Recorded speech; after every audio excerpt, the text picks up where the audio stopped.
Perkenalkan, nama saya Jerlis Asmawi Ciptrialdi Notek, NIM 2415555033, Prodi Informatika semester 2. Saya mahasiswa dari Institut Teknologi Albert Funai.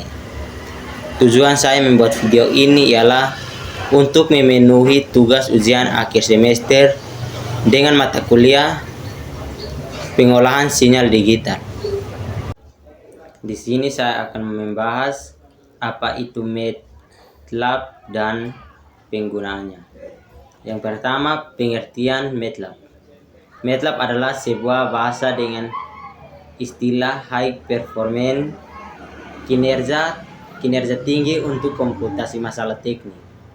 MATLAB mengintegrasikan komputasi, visualisasi, dan pemrograman dalam suatu model yang sangat mudah untuk pakai, di mana masalah-masalah dan penyelesaiannya diekspresikan dalam notasi matematika yang familiar. Yang berikut, penggunaan MATLAB meliputi bidang-bidang seperti matematika dan komputasi, pembentukan algoritma, akuisisi data, pemodelan, simulasi, dan pembuatan prototipe, analisa data, eksplorasi dan visualisasi, grafik, keilmuan, dan bidang rekayasa. MATLAB merupakan suatu sistem interaktif yang memiliki elemen data dalam suatu array, sehingga tidak lagi kita dipusingkan dengan masalah dimensi. Hal ini memungkinkan kita untuk memecahkan banyak masalah teknis yang terkait dengan komputasi, khususnya yang berhubungan dengan matriks dan formulasi vektor, yang mana masalah tersebut merupakan momok apabila kita harus menyelesaikannya dengan menggunakan bahasa level rendah seperti Pascal, C, dan basis. Nama MATLAB merupakan singkatan dari Matrix Laboratory. MATLAB pada awalnya ditulis untuk memudahkan akses perangkat lunak matriks yang telah dibentuk oleh Lynn-Peck dan Isbeck. Saat ini perangkat MATLAB telah menggabungkan dengan LeapFrog dan BLAS Library, yang merupakan satu kesatuan dari sebuah seni tersendiri dalam perangkat lunak untuk komputasi matriks. Yang berikut, kelengkapan pada sistem MATLAB sebagai sebuah sistem. MATLAB tersusun dari 5 bagian utama. Yang pertama, development environment. Yang kedua, MATLAB mathematical function library. Yang ketiga, MATLAB language. Yang keempat, grafis. Yang kelima, MATLAB API. Yang berikut, perangkat yang diperlukan, yaitu PC yang dilengkapi dengan perangkat multimedia seperti soundbar, mikrofon, speaker aktif atau headset. Yang kedua, sistem operasi Windows dan perangkat lunak MATLAB yang dilengkapi dengan toolbox DSP. Yang berikut, kita akan masuk dalam langkah pencobaan. Yang pertama, memulai MATLAB. Perhatikan desktop pada layar monitor PC. Anda memulai MATLAB dengan melakukan double clicking pada source icon MATLAB. Selanjutnya, kita akan mendapatkan tampilan seperti gambar berikut ini. Sedangkan untuk mengakhiri sebuah sesi MATLAB, Anda bisa melakukan dengan dua cara.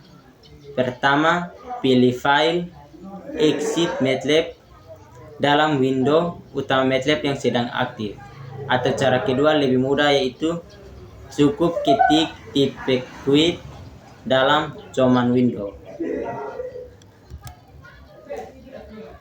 Yang berikut, menentukan direktori tempat bekerja. kita dapat bekerja dengan MATLAB secara default pada direktur Word ada di dalam folder MATLAB, tetapi akan lebih bagus dan rapi jika kita membuat suatu direktur khusus dengan nama yang sudah kita khususkan, Dargombes atau nama lain yang mudah untuk diingat. Hal ini akan lebih baik bagi kita untuk membiasakan bekerja secara rapi dan tidak mencampur program yang kita buat dengan program orang lain.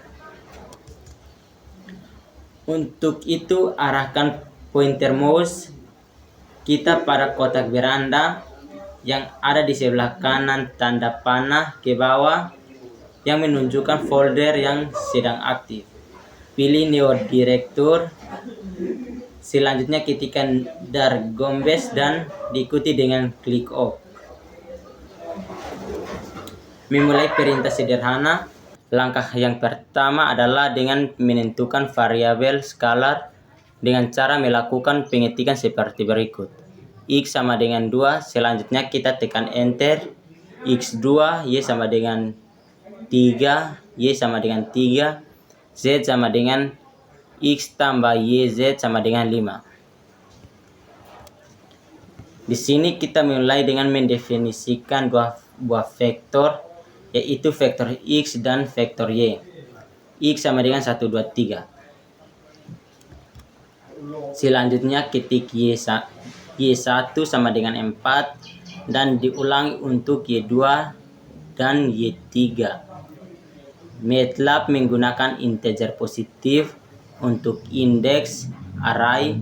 Elemen pertama adalah Y1, elemen kedua adalah Y2, dan seterusnya. 0 atau bilangan negatif tidak diperbolehkan untuk indeks array. Sekarang kita jumlahkan keduanya.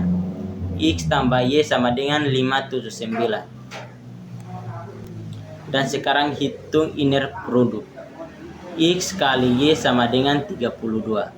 Jawabannya adalah 1 kali 4 tambah 2 kali 5 tambah 3 kali 6 sama dengan 32. Catat bahwa Y adalah transposek pada Y dan merupakan suatu vektor kolom.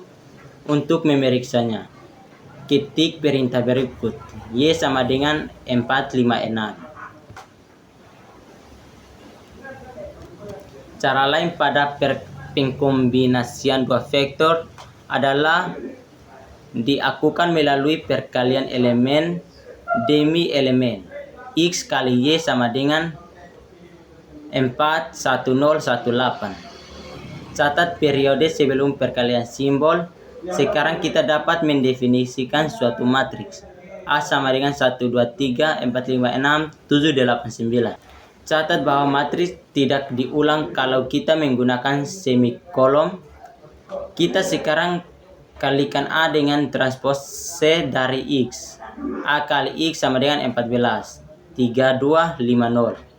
Sekarang kita harus mentranspose X untuk memenuhi perkalian suatu matriks dan suatu vektor kolom. Matriks ini dapat juga dikalikan satu sama lain di antara mereka. B sama dengan 1, 2, 3, 4, 5, 6, 7, 8, 7, 6, 5, 4. A kali B sama dengan 32, 32, 32, 32, 71, 74, 77, 80, 110, 116, 122, 128. Sekarang coba kita lakukan penjumlahan antara A dan B. A tambah B, matriks dimensions must agree. Baiklah, kita tidak dapat menambah suatu matriks 3 kali dengan matriks 3 kali 4, dan MATLAB akan mendeteksi dimensi yang mismatch dan selanjutnya memberikan pesan error. Sekarang kita cari cara lain untuk mendefinisikan matriks dan vektor. Sebagai contoh, suatu matriks 0 dengan dimensi 3 baris dan 6 kolom dapat dinyatakan sebagai berikut.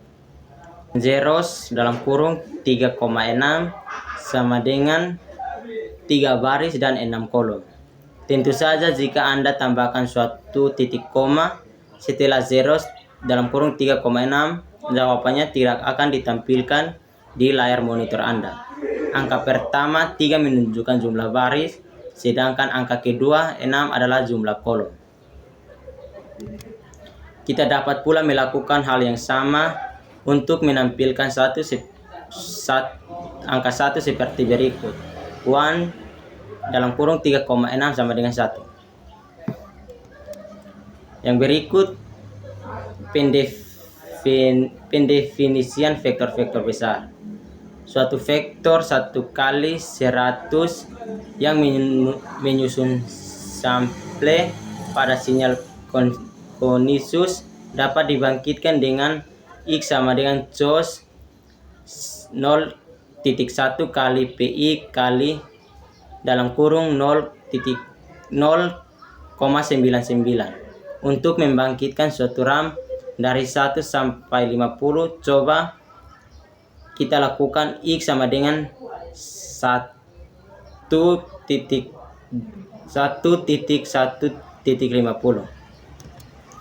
Bilangan kedua mengindikasikan step kenaikan dari 1 sampai 50 untuk membangkitkan suatu fungsi RAM dari 1 sampai 50. Coba berikut ini. Ketika Anda tidak memasukkan angka kedua pada perintah di atas, maka secara otomatis default step kenaikan ditetapkan bernilai 1. Anda bisa juga secara khusus mendefinisikan suatu rentang nilai pada X sebagai berikut. Ini merupakan metode yang sangat bermanfaat untuk menspesifikasi nilai waktu. Untuk penggambaran sebagai contoh, ditetapkan interval sampling dalam contoh di atas adalah 1 detik. Selanjutnya, Anda dapat mendefinisikan sebagai berikut. Salah satu kelebihan dari MATLAB adalah kemudahan dalam mengolah grafik, sehingga Anda tidak perlu kesulitan untuk melihat suatu respons sistem. Misalnya pada kasus melihat bentuk sinyal dalam domain waktu, Anda cukup mengikuti langkah berikut. Sekarang ketik time, X plot, X label, dan Y label. Ini akan menghasilkan gambar seperti berikut. Sedangkan cara untuk menampilkan sederetan nilai fungsi waktu diskrit adalah dengan menggunakan perintah stem. Dari contoh deretan perintah, coba Anda rubah beberapa bagian dengan perintah berikut. Stem dalam kurung time, X, X label dalam kurung time, msic, Y label sama dengan xt. Apakah hasilnya seperti berikut ini?